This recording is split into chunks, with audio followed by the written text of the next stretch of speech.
Listen, it's 6:03 a.m. The sky is rinsed in lavender, and the city's only two sounds are the low hum of traffic or your heartbeat thudding in your ears. You stare at your phone, thumb hovering over a text you drafted at 1 a.m. asking, "Are we still on?"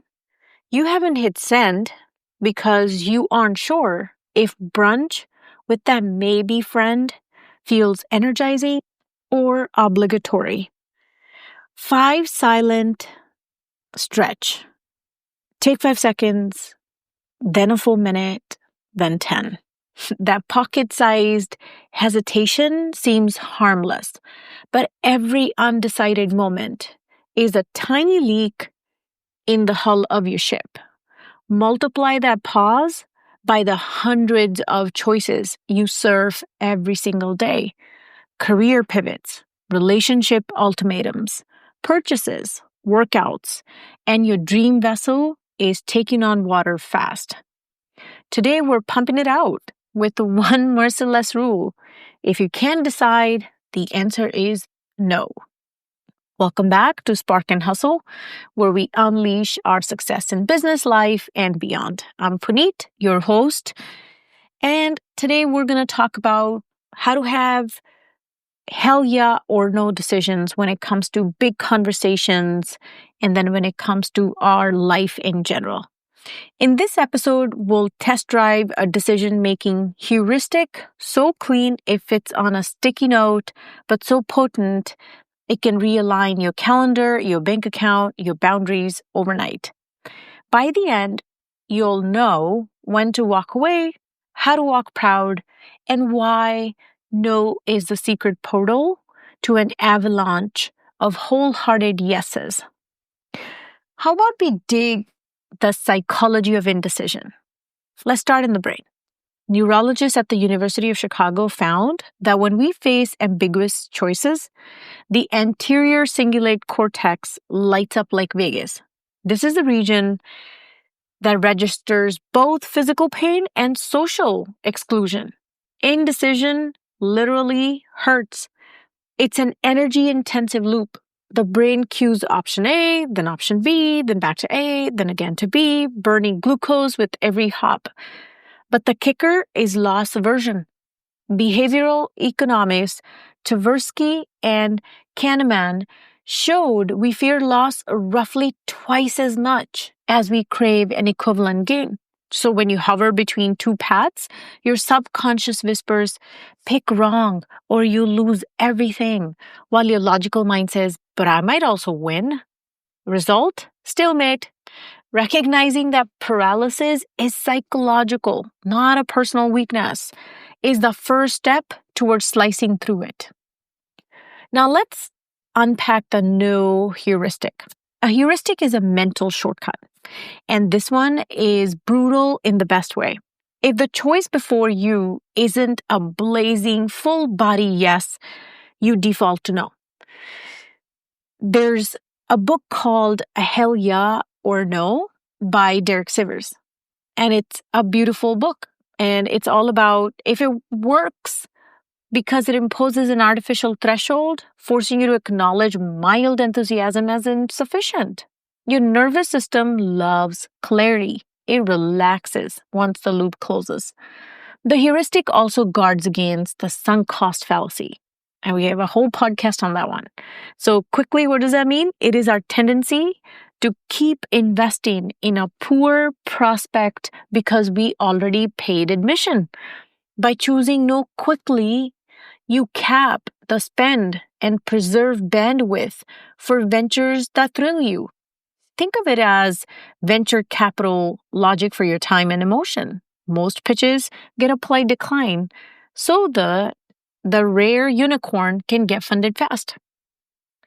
How about we apply it to a few of our situations? So let's drop the theory into real life. We'll tour 4 arenas: career, relationships, money, and wellness, and watch the domino effect when you default to no. Career decision. You receive a LinkedIn message about a lateral move with a negligible raise. The title flatters your ego, The job description reads like copy-paste of your current role. You feel meh, no swap.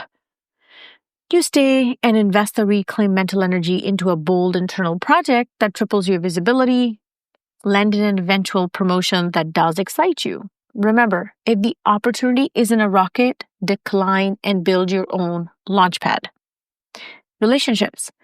A situationship texts you 10 p.m. you up, and your body's response isn't butterflies, it's a shrug. Default no. The silence carves space for a Friday dinner with friends when you're introduced to someone who plans in advance, brings you tulips, and pronounces entrepreneur correctly. No tells the universe you've raised the bar. Money and purchases. Scrolling Instagrams, you see a limited edition sneakers. They're trendy, but not your style. Yet scarcity FOMO tickles. Default, no. 3 months later, the shoes clutter resale apps at half price while your cash sits in a high-yield savings account earning vacation fuel. Every no to impulse buys is a yes to wealth velocity. Stock health and wellness. 6 p.m., a coworker invites you to happy hour. You intended to hit a yoga class and prep salmon. The invite feels lukewarm, but you waffle. Choose no. On the mat you breathe, stretch, and later plate a rainbow dinner. The next morning you wake up clear-eyed instead of coaxing Advil with drive-through coffee. Small no's compound into vitality dividends. Here's a protocol. It's called the Decider Protocol, from theory to practice. Here's a 5-step protocol that I teach some of my coaching clients. First one, name the fork. State the decision in one sentence. Clarity cuts fog. Second, scan the body. Does the idea expand your chest or pinch your stomach? Somatic data rarely lies. Assign a timer. Set 60 seconds for small stakes, 60 minutes for medium, 60 hours for life-altering choices. Deadlines force conclusion. Default to no. When the timer ends, unless your whole self volunteers an enthusiastic yes, record the outcome. Track no's and resulting gains for 30 days. Data kills doubt. Rules without nuance become dogma. 3 exceptions: learning zones, caretaker duties, and strategic patience.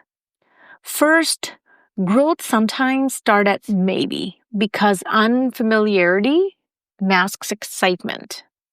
Give nascent passion a probation period. Second, caregiving for kids or aging parents involves obligation beyond personal thrill. Here, reframe no as a delegating where ethical. Third, some ventures require slog before liftoff. Writing a book rarely feels hell yes at page 5. Distinguish temporary grind that leads to purpose from chronic grind that leads to erosion. Now, here's a fun one. I'll ask a question and then let's see if we can answer it.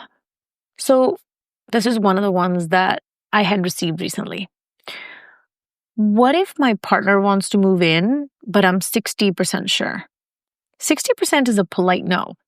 Cohabitation, stress tests love. If you're not at 90% minimum, wait. Here's another one. Should I accept every podcast guest invite as a new creator? Answer, early stage yes bias can build network, but still filter. Does the show's audience mirror your future customers? Time is equity. Invest where recompense cycles back. Here's a neurochemistry of yes and no. So this is just fun science lab for you. Decision-making toggles dopamine, which is anticipation, and epinephrine, which is alert. So ambiguous choices keep both chemicals oscillating between anticipation and alertness. What does that do? It generates stress. A hard no ends the loop, allows serotonin, which is our satisfaction hormone, to stabilize mood. Stanford studies show decisive individuals exhibit lower cortisol over 24-hour cycles. Translation, clarity is biochemical peace. So if you're following peace and you want more peace in life, clarity and be decisive. Here's a fun history class moment for us. Steve Jobs cut the iPhone's physical keyboard prototype in one meeting, declaring touchscreen or bust. Rosa Parks, she declined to surrender her bus seat in a heartbeat, igniting a whole movement. J.K. Rowling rejected multiple merchandising offers that diluted brand integrity before the first film launched. Each no crystallized a larger yes. Innovation, justice, or just legacy. Here's a fun one. I've used this many a times in my life. This is what I call the rejection exercise. It's a 10-minute decision detox. So how does it work? You set a timer for 10 minutes.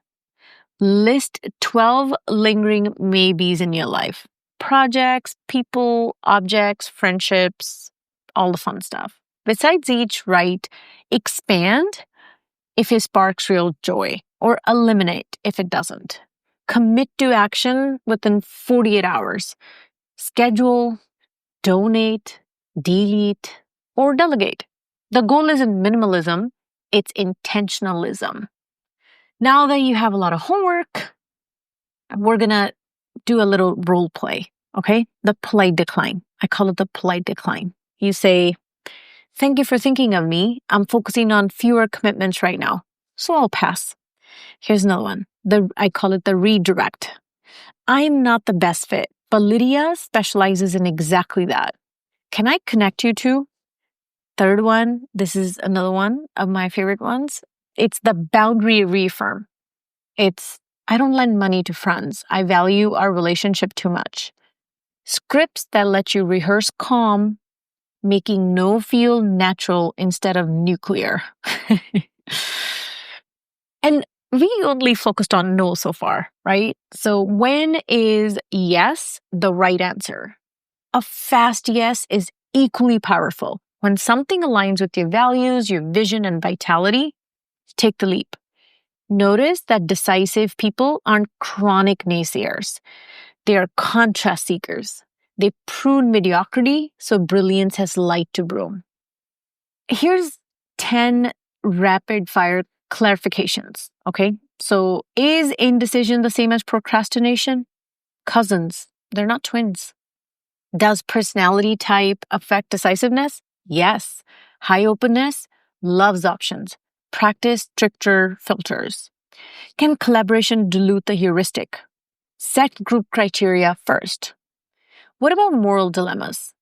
Use values hierarchy, not excitement. All right? So there's a lot we can dissect on this topic, right? But here's some of the myth busting we must do about decisiveness.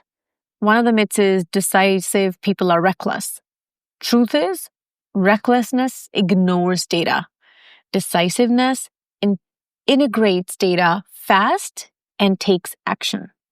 Another one, saying no hurts relationship. Truth is clear boundaries build respect. So what can we do that is micro, that doesn't require a whole heavy lift?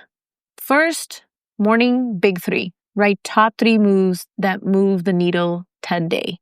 It's just about today, just 3 things. Example, I will go for a 5-minute walk. I will eat clean, all the meal prepping I've done, and I will give my kid 2 hours of undivided attention. That's all. Phone in grayscale to curb impulse taps. This one was so difficult for me to go to grayscale. It feels like it loses its whole charm and that attention-grabbing abilities. In the evening, celebrate 3 no's that felt hard. That's the key. All right. Now, you have a lot to grasp in this episode. Here's a book reco, like usual. Essentialism, The Disciplined Pursuit of Less by Greg McKeown. It distills a philosophy parallel to today's heuristic, which is do fewer things, just do them better. He reminds us, if it isn't a clear yes, then it's a clear no. It's a very practical book that offers practical boundaries for overloaded professionals and complements everything we covered today. So here's your momentum map. Screenshot this episode, share one automatic no you action today. Grab the Decider Protocol cheat sheet that we developed earlier in the show. Drop a 5-star review. Decisive generosity fuels the show. Until the next time, stay bold, stay soft, and keep going.